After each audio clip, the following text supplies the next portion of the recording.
Vice ganda anabangan ng mga anak ni Melay, Angeline Quinto agaw eksena sa backstage. Bumabalik na si ang...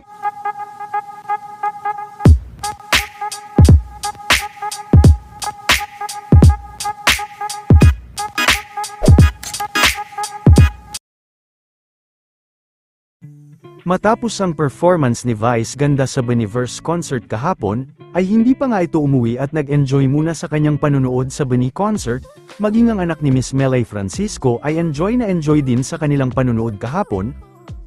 Matapos din ang concert, ay anabangan din ng mga anak ni Melay Francisco si Vice.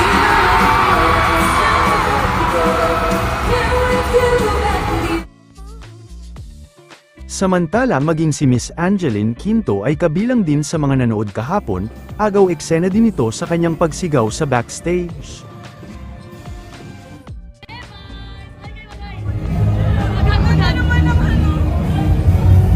Okay.